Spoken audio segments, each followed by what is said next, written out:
somos servos inúteis. Fizemos o que devíamos fazer. Lucas 17:10b. Para entender o Evangelho de hoje, especialmente este versículo que conclui, nós devemos entender esta relação entre o dono e o servo. Entre o servo, aqui na palavra, no início da comparação do Evangelho de hoje, Jesus fala de um empregado. Para nós, aqui no século XXI, que estamos muito distantes do sistema de escravidão que existia naquele tempo de Jesus, e ainda hoje existe trabalhos escravos. As pessoas que trabalham por quase nada são obrigadas a realizar aquele trabalho. Jesus não está defendendo a escravidão, mas existia essa relação. E quando o dono daquele servo, daquele escravo, mandava fazer alguma coisa, mesmo que ele tivesse trabalhado o dia todo lá no campo do seu patrão, ele chegava em casa e o servo ia primeiro servir o patrão para depois ser servido, para depois jantar ou fazer aquela refeição.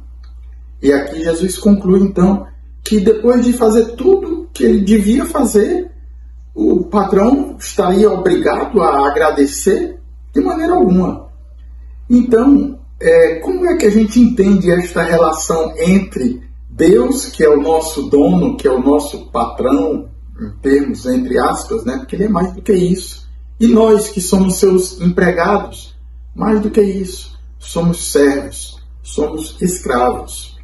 Aliás, Jesus já pagou um alto preço pelo nosso resgate. Nós que estávamos mortos, Jesus pagou com o seu sangue precioso na cruz. Então, devemos ter uma dívida de gratidão impagável para com o Senhor, que é o nosso Deus. E essa nossa relação, Deus não tem nenhuma obrigação para conosco. Nós, depois que fizermos tudo o que Ele nos manda, cumprir a sua vontade, poderíamos nós exigir alguma coisa de Deus? De maneira alguma.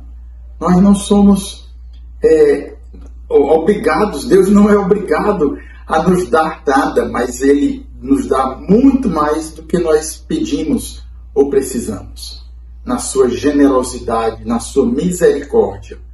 Então, nesse Evangelho de hoje, eu convido você a primeiro se colocar na posição deste servo inútil, que fez o que devia fazer. Às vezes, nem inúteis a gente ainda é. Para chegarmos a ser servos inúteis, deveríamos primeiro fazer o que deveríamos fazer.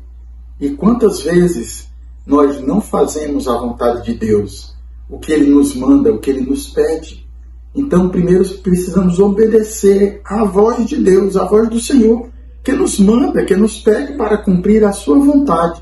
E nós, emburrados, como esses empregados às vezes, que não querem fazer do jeito ou o que os seus patrões mandam, ficam querendo fazer de outra forma. Mas é para a nossa salvação, é para o nosso próprio bem que devemos fazer o que o Senhor nos manda. Então, nesse dia de hoje, eu convido você a olhar também para outras pessoas. Primeiro, para o próprio Jesus, que se fez servo. Na carta aos Filipenses, a gente tem aquele belo hino, Filipenses 2, Jesus que tomou a forma de escravo, de servo. Depois, para a própria Virgem Santíssima, que dizia: eis aqui a serva do Senhor. Ou, em outras traduções, eis aqui a escrava do Senhor. O próprio Paulo também, que se fez servo de todos para ganhar alguns. Tantos outros exemplos de santos e santas de Deus, que fizeram o que deviam fazer. E assim, ganharam muito mais, porque o Senhor não se deixa vencer em generosidade. Imitemos, peçamos ao Senhor a graça de sermos pelo menos inúteis, de cumprir a sua vontade. E assim, recebermos do seu coração generoso muito mais do que nós pedimos ou imaginamos. Deus te abençoe e até amanhã.